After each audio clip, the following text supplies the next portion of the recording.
Zane Mercer had attended exactly 47 diplomatic functions in his 18 months as Earth's cultural liaison, and he still couldn't remember which species considered direct eye contact a declaration of war, or was it a marriage proposal?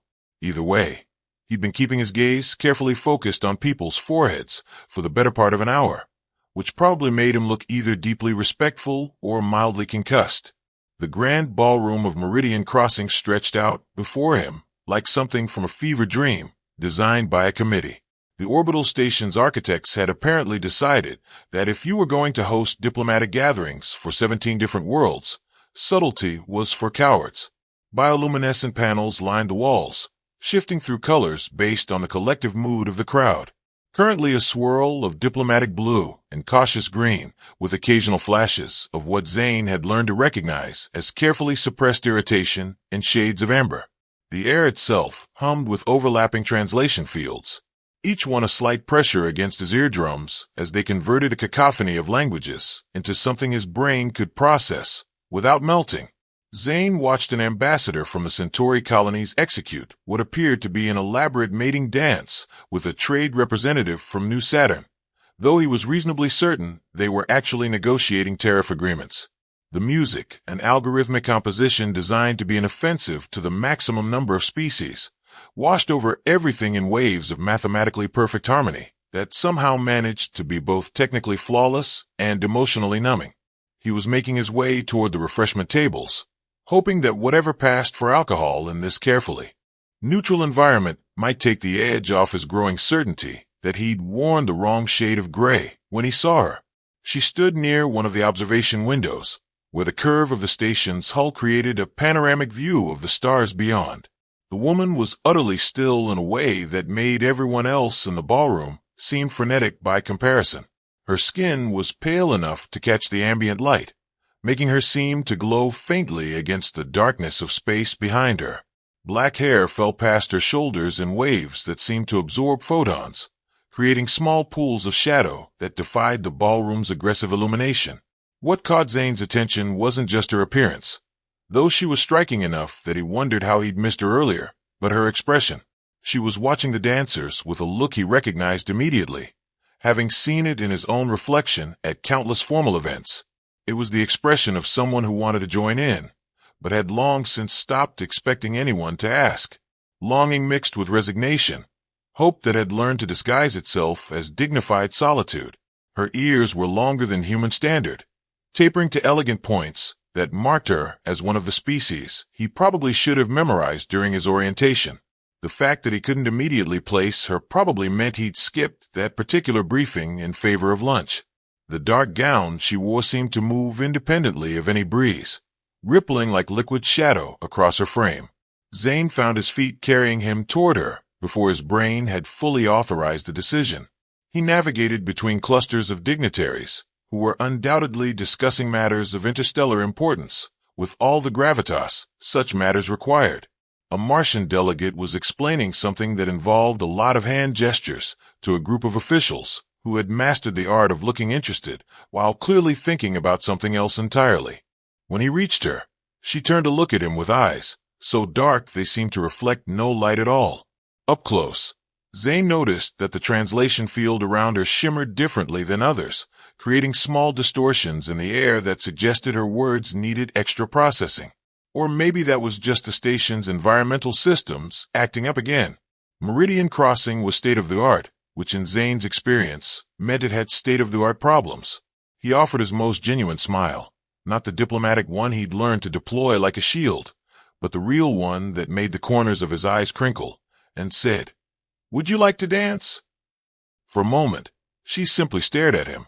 Zane's brain helpfully provided 17 different ways his simple question might have been catastrophically offensive, from suggesting she had rhythm to accidentally proposing a blood oath.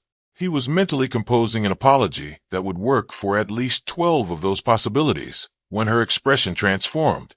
The change was remarkable. Her features softened, the careful distance melting away to reveal something that looked like surprised delight. She smiled, and it made her seem suddenly younger, less remote, more present. "Yes," she said, and her voice was warmer than he'd expected, like honey that had been left in sunlight. I would like that very much. When she placed her hand in his, Zane noticed it was cool, but not unpleasantly so, like touching polished marble that had been kept in a climate-controlled environment, which technically they were currently in. So perhaps that made sense. They moved toward the dance floor, weaving between other couples. Zane noticed several conversations stop abruptly as they passed, faces turning to watch them with expressions he couldn't quite interpret. He figured they were probably surprised to see him actually dancing with someone.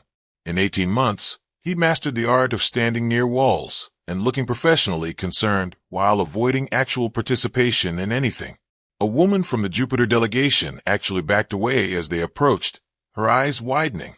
Zane wondered if he'd forgotten deodorant, then decided that was probably not a concern in a space station with environmental controls sophisticated enough to filter 17 different atmospheric preferences simultaneously.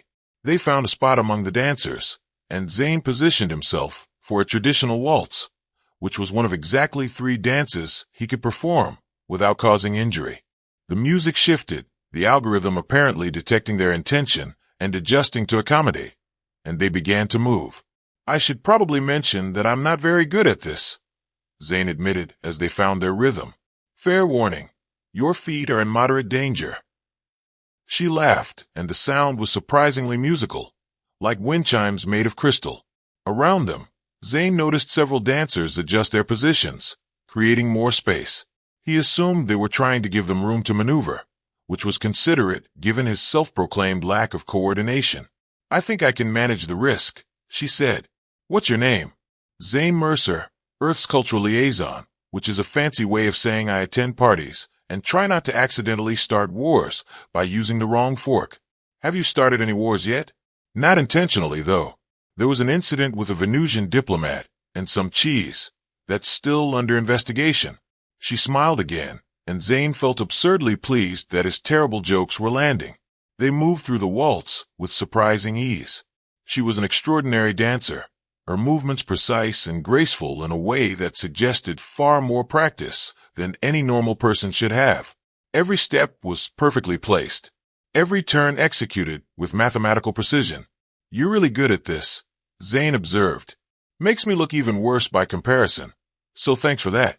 I've had practice, she said, and something in her tone suggested she meant considerably more practice than a few lessons at a community center. They'd moved through 3 dances already, and Zane was beginning to suspect his partner might actually be enjoying herself. The evidence was compelling. She hadn't excused herself to use the restroom and never returned. She was laughing at approximately 60% of his jokes, and she'd stopped looking like someone who expected disappointment at any moment. So, what brings you to Meridian Crossing?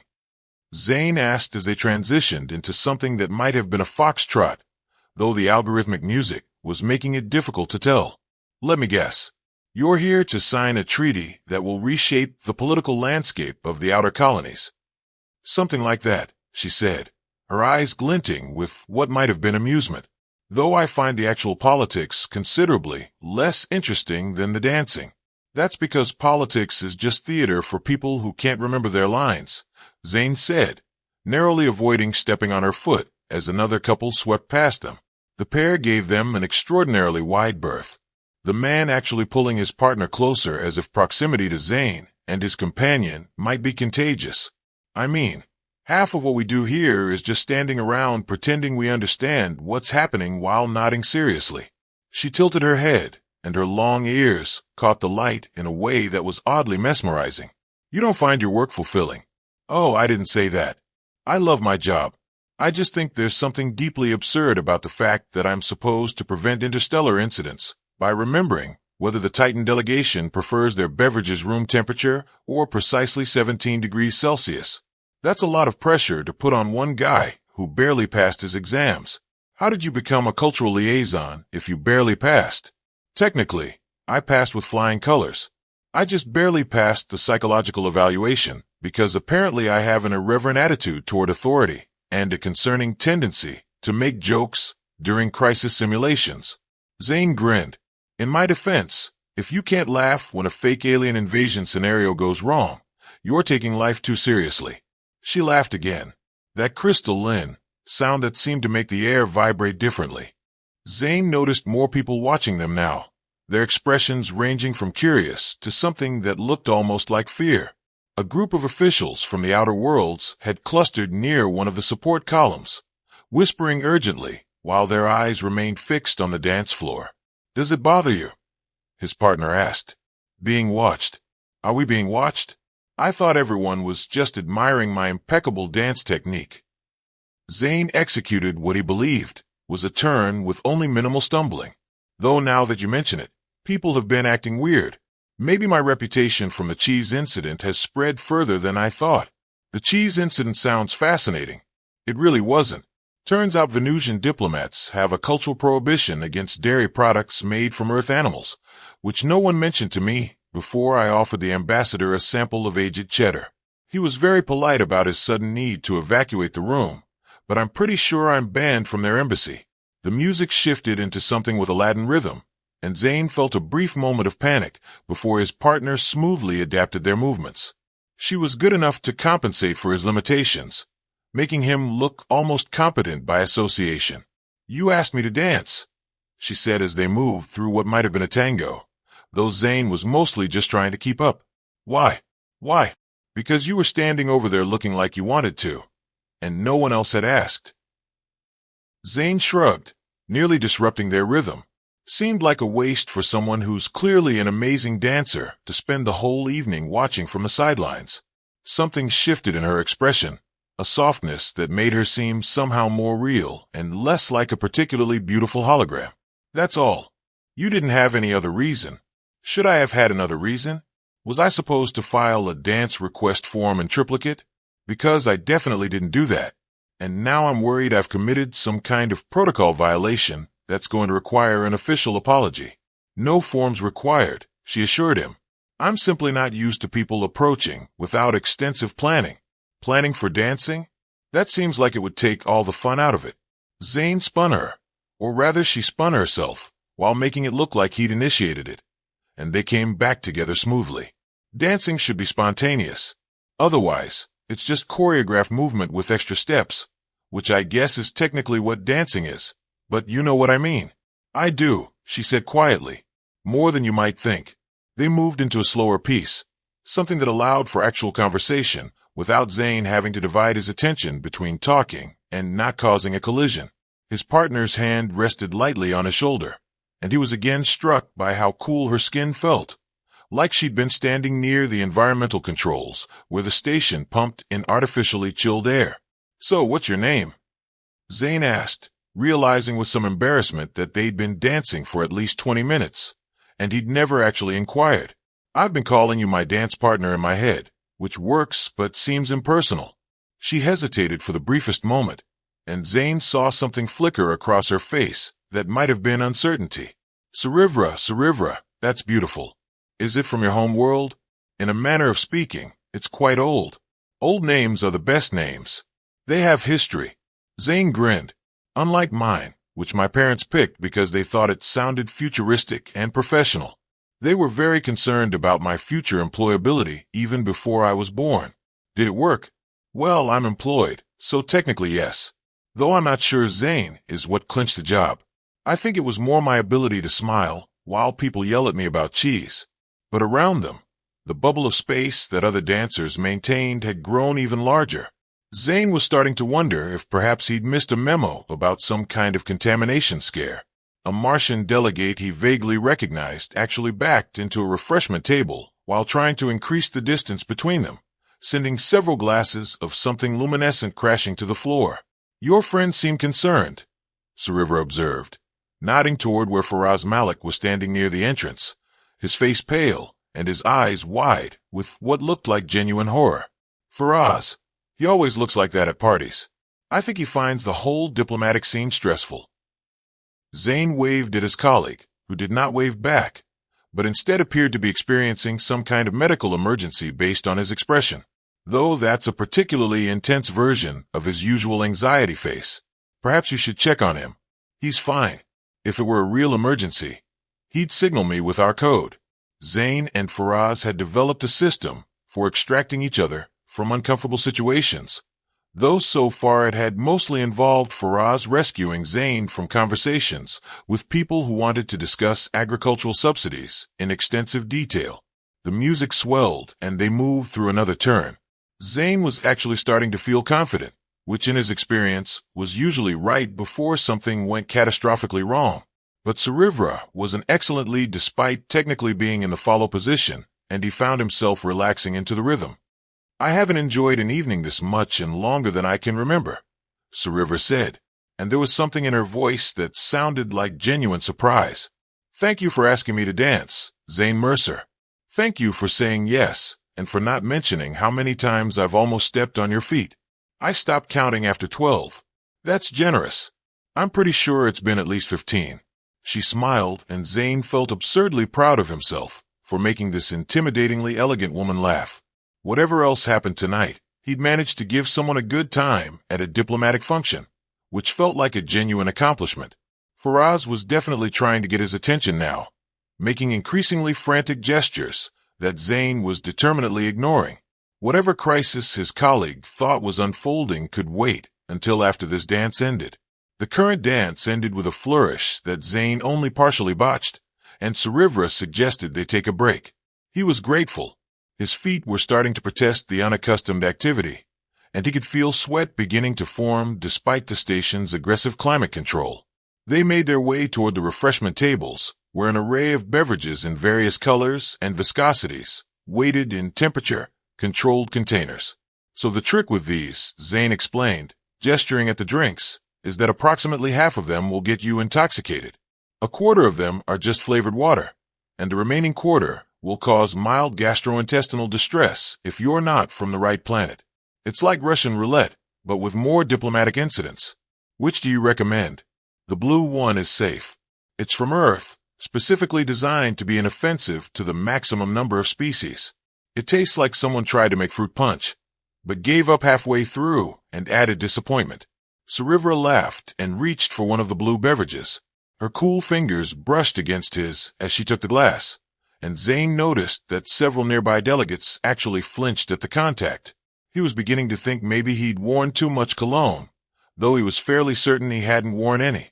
Before he could comment on the strange behavior, Faraz appeared at his elbow with the energy of a man who just watched someone juggle live grenades. His colleague's face had progressed beyond pale into a color that might generously be described as existential dread gray. Zayn, Faraz said, his voice tight. Can I talk to you for a moment? Sure, but make it quick. I'm in the middle of explaining the station's beverage selection, too. Faraz's hand clamped around Zayn's arm with surprising strength, and he found himself being physically pulled away from the refreshment table. Sarivra watched this development with an expression of polite interest, sipping her disappointing blue beverage with perfect composure. What's wrong with you? Zayn asked as Faraz dragged him behind a decorative plant that was probably from somewhere with very different concepts of what plants should look like. Did someone else complain about the cheese? Forget the cheese, Faraz hissed, his eyes wild. What are you doing? I was having a drink and explaining the complex politics of interstellar refreshments. You know, standard party behavior. Before that, the dancing with her. Faraz pointed toward Sarivra with a trembling finger as if identifying a particularly dangerous, wild animal. Yes, I was dancing with a lovely woman who was standing alone. Is that a problem? Did I miss some kind of sign-up sheet? Faraz stared at him with an expression that suggested Zayn had just announced his intention to challenge a neutron star to a fist fight. Do you have any idea who that is? Her name is Sarivra. She's an excellent dancer. She appreciates my terrible jokes, and she seems to enjoy blue beverages that taste like disappointment. That's pretty much all I know. And honestly, it's been working out great so far. Zayn. Faraz's voice had dropped to barely above a whisper, and he glanced back at Sarivra, as if making sure she couldn't hear them. That's Queen Sarivra. Okay, Queen is a nice title, very regal. What's she queen of? Faraz made a sound that might have been a laugh, or possibly the beginning of a nervous breakdown. The Sanguine Territories. She's one of the oldest and most powerful sovereigns in known space. She's a vampire queen, Zayn. A vampire queen. The words took a moment to process, bouncing around in Zayn's brain like confused particles in a collider. He replayed the last hour in his mind. The cool touch of her hand, the way other people maintained careful distance, the extraordinary grace with which she moved, those dark eyes that seemed to absorb light rather than reflect it. "Oh," Zane said, his voice sounding distant to his own ears. That's interesting information. Interesting. Faraz's whisper was becoming progressively less whisper-like. "You walked up to vampire royalty and asked her to dance like you were inviting your neighbor to a barbecue. People spend weeks negotiating the protocol for approaching her. Entire diplomatic teams plan their interactions months in advance. Dancing with a vampire queen carries enormous political implications. It's a statement about alliances and power dynamics. And I thought she looked lonely." Zane interrupted, still trying to reconcile the friendly woman who'd laughed at his jokes with the concept of ancient vampire royalty. She was standing by the window watching people dance, and she looked like she wanted to join in. Of course, she looked like that. She's Queen Cerivra. Her touch is considered dangerous. Nobody approaches her casually. The fact that you're still standing here suggests she found your ignorance amusing rather than insulting, which is Faraz paused, his face cycling through several more shades of panic. "Actually, I don't know if that's better or worse." Zane turned to look back at Cerivra, who was still standing by the refreshment table. She'd been joined by two figures in dark formal, who were speaking to her in low urgent tones. Her expression remained pleasantly neutral, but there was something in the way she held herself that suddenly seemed different. Not the relaxed posture of someone enjoying a party, but the careful stillness of someone who could move with devastating speed if required. As if sensing his attention, she looked up and met his eyes across the distance.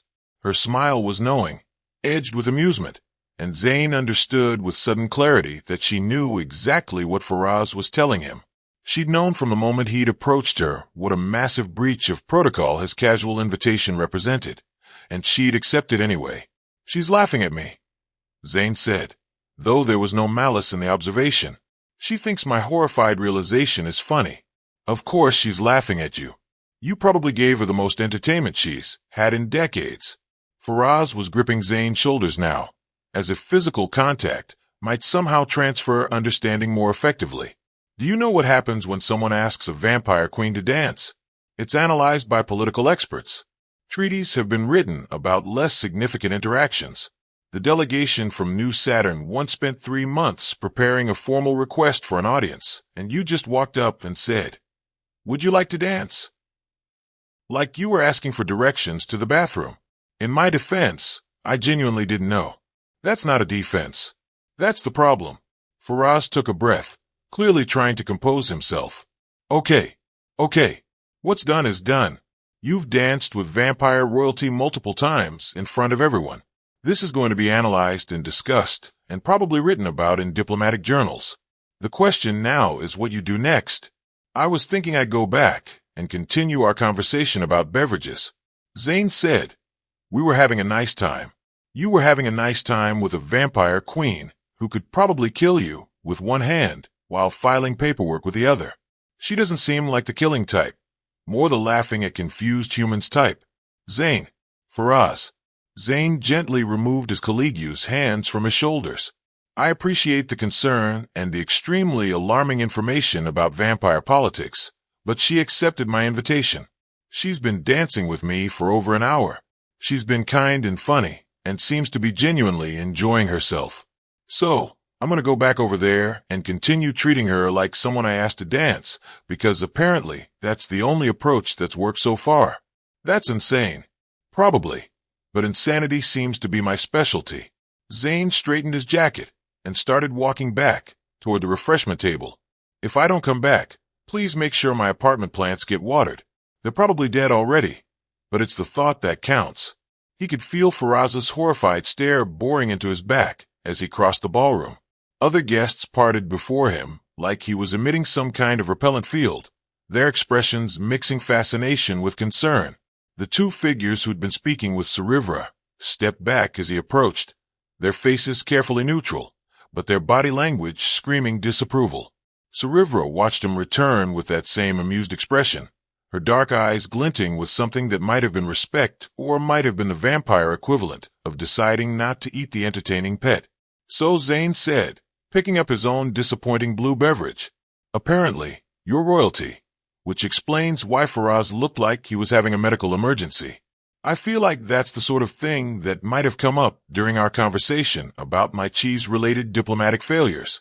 Sir River's laugh was different this time, less controlled and more genuine, the sound rippling through the air like music played on instruments that didn't quite exist in normal space. "You knew I was enjoying watching your face when the realization hit," she said. "That was uncharitable of me.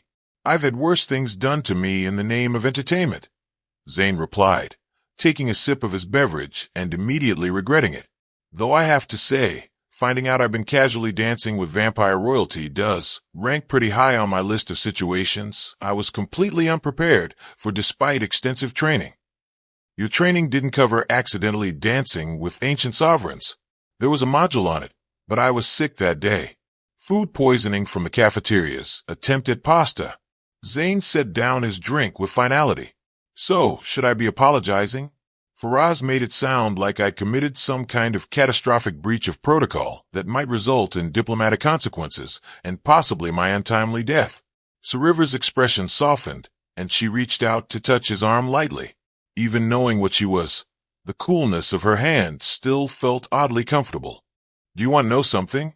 When you walked up to me and asked if I'd like to dance, do you know what I thought? That I was either incredibly brave or incredibly stupid. I thought, here is someone who doesn't know who I am." She withdrew her hand but held his gaze. "Do you understand how rare that is? Everyone who approaches me knows exactly who I am. Every word they speak is calculated. Every gesture is weighted with implications about alliances or demonstrations of courage or requests for favor. When someone asks me to dance, it's never simple. It's a political statement that will be analyzed by experts and discussed in council chambers. That sounds exhausting. It is. But you asked me to dance because I looked like I wanted to. No calculation, no agenda, no attempt to prove your bravery or secure advantage. For an hour, I got to be simply someone who enjoyed dancing with someone who thought I might want to dance." She smiled, and there was something almost vulnerable in it. "That's more precious than you can possibly understand." Zane felt his embarrassment fading, replaced by something warmer. "Well, when you put it that way, I feel less like an idiot, and more like I accidentally did something right for completely wrong reasons. That the best things often happen for the wrong reasons. That's either very profound or you're making fun of me again. I honestly can't tell." One of the figures in dark formal wear, vampire quarters, Zane now realized stepped forward with an expression of barely contained disapproval. He was tall and severe, with a kind of face that suggested he'd never found anything amusing in several centuries of existence. "Your Majesty," the courtier said, his tone dripping with formality that somehow also conveyed criticism. "Perhaps we should return to the designated area. This interaction has generated considerable attention." "Lord Varun, are you suggesting I should stop enjoying myself at a diplomatic celebration designed specifically for enjoyment?" Sir River's voice remained pleasant, but something in it made the courtier take an involuntary step backward. "Not at all, Your Majesty. Simply that protocol dictates. Protocol dictates that I maintain appropriate dignity as a sovereign of the Sanguine territories. It does not, to my recollection, dictate whom I may or may not dance with." She turned back to Zane. "Unless you've had enough of dancing with someone who apparently comes with complicated political implications. I mean, I was planning to spend this evening standing near walls and looking professionally concerned," Zane said. "But dancing with vampire royalty while various officials have small panic attacks sounds more interesting. So, if you're willing to risk further damage to protocol, I'm in." Sir River's smile was brilliant. "I believe one more dance wouldn't hurt." Lord Varun made a sound that might have been a sigh, or possibly the vampire equivalent of suppressed rage, but he stepped aside.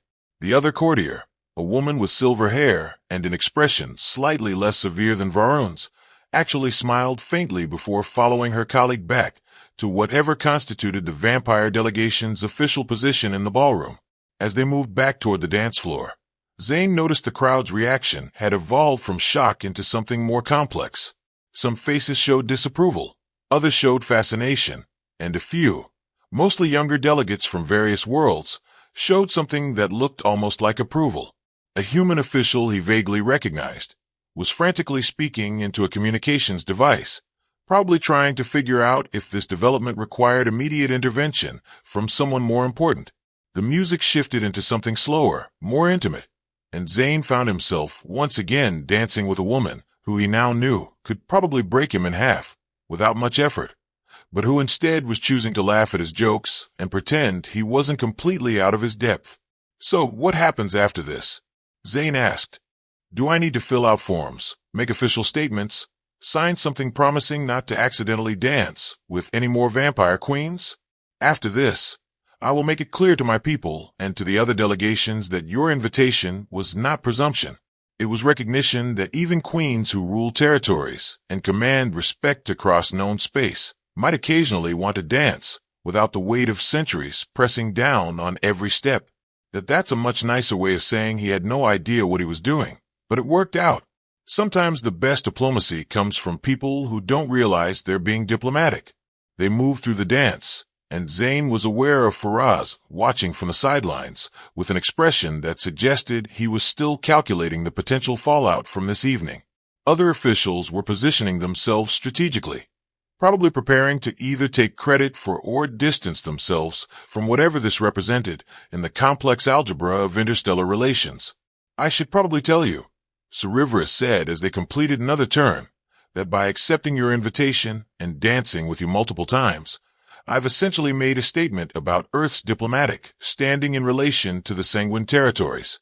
Various officials will spend the next several weeks trying to determine exactly what that statement means. Is it a good statement or we're going to have problem statement? It's a vampire queens appreciate genuine kindness over calculated politics statement, which is, I think, the best kind." The music began to wind down, and Zane realized this would probably be their last dance. The evening was drawing to a close, guests beginning to make their departures, with all the elaborate farewell rituals that diplomatic functions required. Soon they'd return to their respective ships and stations, carrying stories about the human cultural liaison who danced with vampire royalty without knowing it. "Thank you," Cerberus said as the final notes played, "for giving me an evening of being asked as a woman rather than as a queen, for proving that sometimes not knowing who you're dancing with allows you to see them more clearly than any amount of protocol ever could. Thank you for not immediately having me thrown out an airlock when you realized I had no idea what I was doing," Zane replied, "and for making me look like a much better dancer than I actually am." She laughed one more time, that crystalline sound that made the air vibrate with frequencies just outside normal hearing. Then she leaned in slightly, her voice dropping to something only he could hear. "Next time there's a diplomatic gathering, perhaps you'll ask me to dance again now that you know who I am. Will it cause massive political complications?" "Almost certainly." "Then I'll definitely ask." Cerberus stepped back, and just like that she was Queen Cerberus again, the ancient sovereign whose presence commanded careful distance, and whose every action carried weight. Her quarters materialized at her sides, and she inclined her head to Zane with formal grace before turning to make her farewells to the other dignitaries. Faraz appeared at Zane's elbow, his color slowly returning to something approaching normal. "I can't believe you survived that. I can't believe I spent an hour dancing with vampire royalty and didn't realize it until you told me," Zane said, watching as Cerberus moved through the crowd toward the exit. Though in retrospect, the extremely long ears and the way people kept backing away should have been clues. "What are you going to put in your report?" "The truth that I asked someone to dance because she looked like she wanted to, and it turned out to be the most honest diplomatic interaction of my entire career." Zane grinned at his colleague's expression. "Also, I'm definitely going to need you to explain vampire protocol to me before the next gathering, just in case you decide to accidentally revolutionize interstellar diplomacy again." "Something like that,"